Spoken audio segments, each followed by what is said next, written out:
Hello everybody, Leon here and welcome to another mathematics video. In this video, we will be using the trig ratios to find for missing angles in right angle triangles.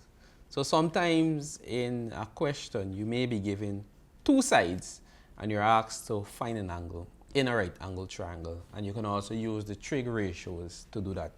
So once again, let's recap what we know about the trig ratios. So the trig ratios are used to relate angles, sides of a right angle triangle. And we basically use them to find for missing sides and missing angles to solve any problems involving the right angle triangle. And of course, we must know to label the triangle. So the angle that we want to find in this case, we will consider that angle to be theta. So let's just say theta is here and here is the right angle. So the side opposite the right angle, we know we refer to that as the hypotenuse, and the side opposite theta, which is the angle that we want to find in this case, we will call that side the opposite, and the remaining side will of course be the adjacent side. So the side opposite theta will be the opposite. The side opposite the right angle, which is the longest side, would be the hypotenuse, and the other side would be the adjacent side. So of course, let's recap the trigonometric ratios.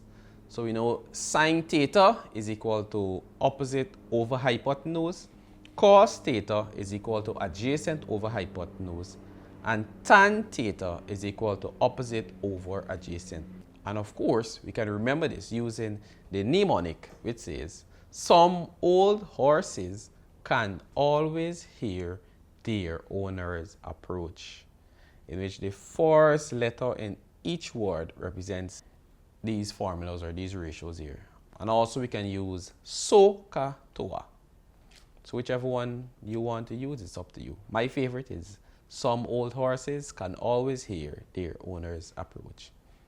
And just like with finding for our missing sides, we also need to firstly identify the information that is given. 2, choose the correct ratio based on the sides and so on that we are given. And then we substitute the numbers into the ratio.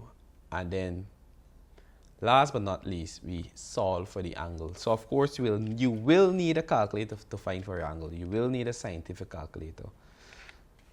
So you must have that to find for that angle, because you will need to find the inverse of the sine or cos or whatever ratio you're using. So let's head into our first example. So determine the size of the angle marked to the nearest degree. So we want to find this angle to the nearest degree. So let's identify what we are given. So we see this is the angle, so we can call this angle theta. So the side opposite theta would be the opposite, and the side opposite the right angle will be the hypotenuse. So let's put down all of the ratios. So some old horses can always hear their owners approach. So we have sine, cos, and tan. So we see we are given the hypotenuse and the opposite. So which one of these ratios has those two? The hypotenuse here and the opposite. So we see sine has both the hypotenuse and the opposite. So we use the sine ratio. So we can say sine theta is equal to the opposite over the hypotenuse. So in this case, we want to find for theta. So we can say sine theta is equal to the opposite would be 19 over the hypotenuse, which is 27. So we can either divide 19 by 27 and you'll get a decimal, or we can just leave the 19 over the 27 and then just solve from it from there. Whichever way you want to do it, it's up to you. So next we want to solve for theta. So we see we need to take over the sine, because we want or theta by itself. When we take over sine, the opposite of sine would be sine inverse. And the opposite of anything is the inverse of it. So the opposite of sine is sine inverse. So this will be theta is equal to sine inverse 19 over 27. And once again, you can divide 90 by 27, you'll get an answer. And you should get the same answers. And you will, not should, you will get the same answers I will get. So we can say sine inverse. So to find sine, we need to put the second function, sine. And then now it's 19 over 27. And we press equal, and we will get an answer of theta being equal to 44.7. But they want the answer to this nearest degrees. So theta will be equal to 45 degrees, because we need to round that 44.7 to this nearest degrees. So theta in this case is equal to 45 degrees. Let's look at another example. So determine the size of the angle marked to the nearest degree again. So once again, we label our triangle. So we see theta is here. So the side opposite theta will be the opposite of course. And the side opposite the right angle will be known as the hypotenuse. And the remaining side would be the adjacent side. So let's put down the ratios. So it's some old horses can always hear their owners approach. So we see we are given the opposite and the adjacent. So let's see which ratio has the opposite and the adjacent. So we see the opposite. We see sine and tan has the opposite and the adjacent. We see tan has both the opposite and the adjacent. So this will be tan theta is equal to the opposite, which is the opposite over the adjacent. So tan theta in this case is the one that we want to find, is equal to the opposite, which is 29, over the adjacent, which is 38. So once again, we can divide 29 by 38, but for me, I'll leave it just as the fraction because it's easier to work it out like that. Less steps. So to solve for theta, we see we need to take over tan, and the opposite of tan would be tan inverse.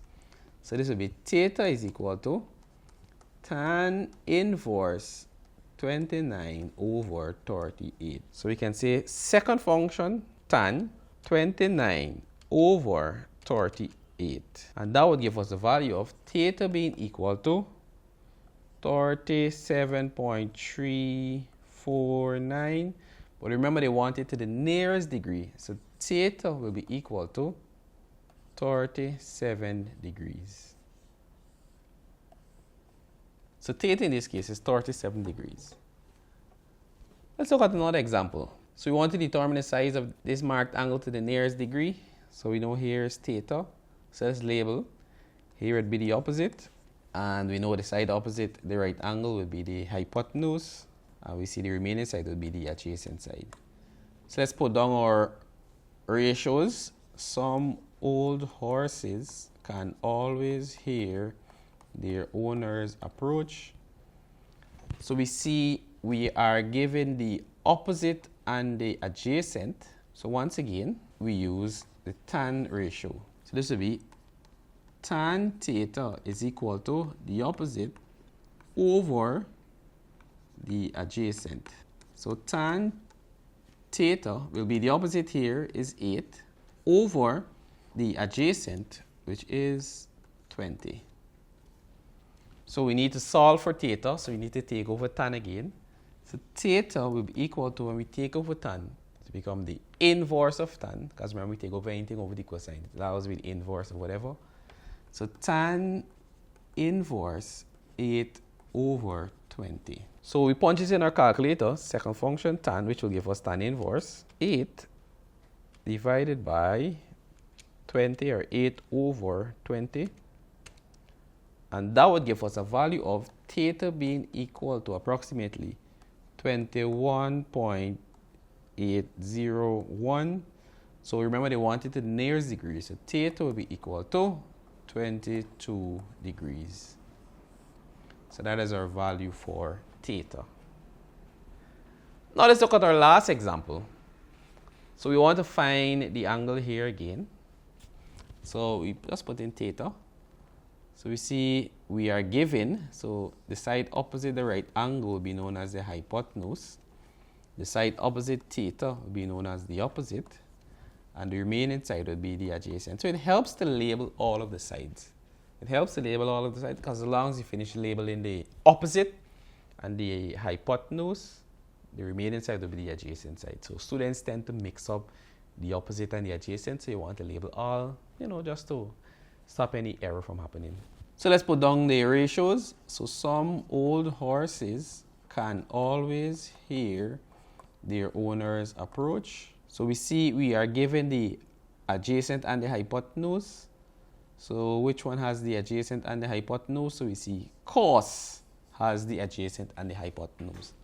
So we can say cos theta is equal to the adjacent over the hypotenuse. So cos theta will be equal to the adjacent side, which is 26, over the hypotenuse, which is 45. So we solve for theta. So the cos is here. We take the cos over to become cos inverse. So theta will be equal to cos inverse 26 over 45.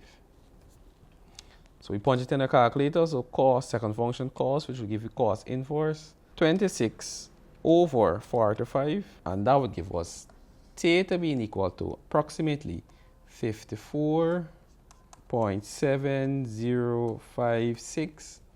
But to the nearest degree, theta will be equal to 54. So this is 5 and more. So this will become 55 degrees. And that is how we find for theta in this question. So remember, the steps to find missing sides and missing angles, they are similar.